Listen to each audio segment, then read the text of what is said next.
Hey, so despite my name being the malfunction of a shotgun or a play on it, I realized that there is a significant lack of shotgun-related content on this channel.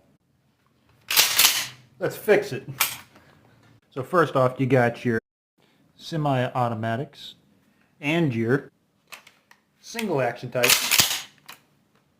Now the most common type of food you're going to feed these things are typically going to be your 12 gauge shells or your 20 gauge shells. Now the thing with shotgun shells is the smaller the number, the bigger the round.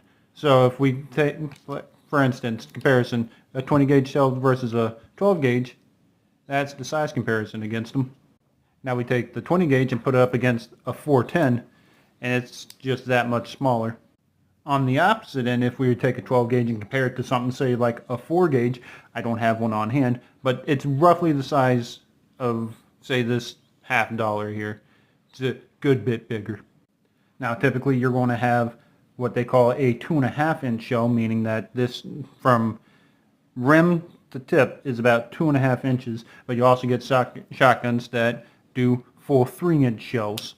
And the shotgun has to be rated for 3-inch. You can't put you can put a 2.5 inch in a 3-inch, but you can't put a 3-inch in a 2.5 inch. Huh?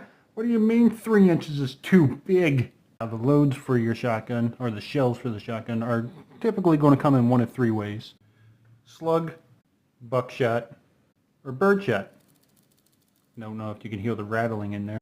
And for a nominal fee, you can get these specialty rounds like less than lethal. Or a personal dream of mine, I got the Spider. And just like the types of loads for shells, they also have a variety of types of shotguns.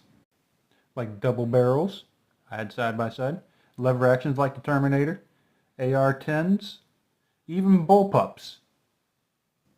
Even the Taurus Judge is technically a shotgun, and they do make stocked versions of this with longer barrels and everything. But yeah, technically it is a shotgun, and it is fun to have. Technically this Derringer too, because look at what it shoots. But for me personally, nothing quite beats the good old sound of a pump action. Oh yeah.